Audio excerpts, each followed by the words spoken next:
अस्सलाम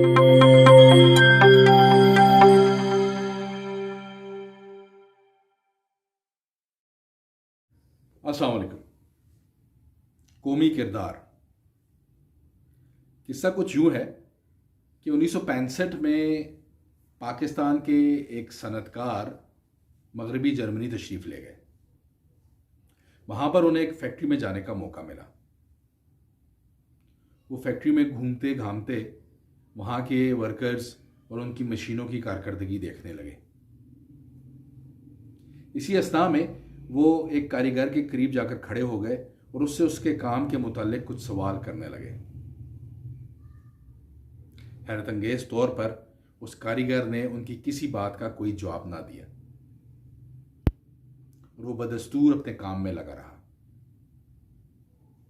ये सब देखकर उन सनतकार को काफ़ी परेशानी हुई, मगर वो चुपचाप वहाँ से उठकर मैनेजर के कमरे में जाकर बैठ गए। कुछ देर बाद जब खाने का वक्फा हुआ और सारे कारीगर अपनी अपनी मशीनों से उठकर डाइनिंग हॉल की तरफ जाने लगे, तो वही वर्कर उन साहब के पास आया, उनसे हाथ मिलाया, हाथ जोड़कर माफ़ी मांगी और पूछा, क्या आप अपने मुल्क में भी कारीगरों से काम करते वक्त उनसे बातचीत करते हैं? उन साहब को बहुत हैरत हुई कि ये किस किस्म का सवाल था।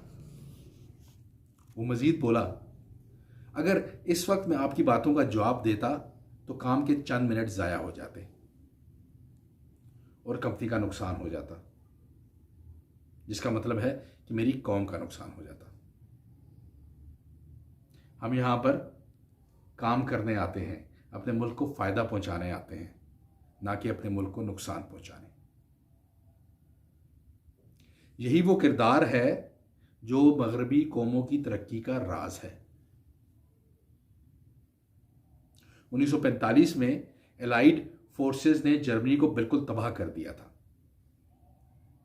मगर फ़कत उसके 25 साल बाद जर्मनी पहले से ज़्यादा ताकतवर मुल्क बन चुका था।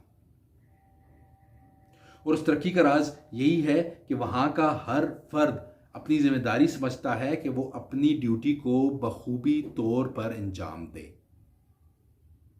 वो अपनी ज़ात को अपनी कौम के ताबे समझता है। ये हर आदमी अपनी ज़ात की तकमील में लगा हुआ है, मगर कौमी मफाद की कीमत पर नहीं, बल्कि ज़ाती जिद्दोजहद की कीमत पर।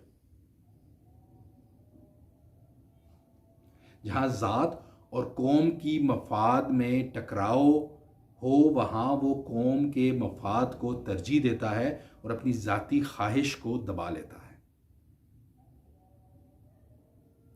कौम की हालत का इन्हिसार हमेशा अफराद की हालत पर होता है। अफराद के बनने से कौम बनती है और अफराद के बिगड़ने से कौम बिगड़ती है। कौम का मामला वही है जो किसी मशीन का मामला होता है। मशीन उस वक्त सही काम करती है जब उसके तमाम पुर्जे सही तौर पर काम कर रहे हों। इस तरह कौम उस वक्त दुरुस्त रहती है जब उसके तमाम अफराद अपनी जगह पर दुरुस्त काम कर रहे हों। मशीन बनाना यह है कि पुर्जे बनाए जाएं। इसी तरह कौम बनाना यह है कि अफराद बनाए जाएं। अफराद की इस्लाह के बगैर कौम की इस्लाह इसी तरह नामुमकिन है जिस तरह पुर्जे तैयार किए बगैर किसी मशीन को खड़ा करना।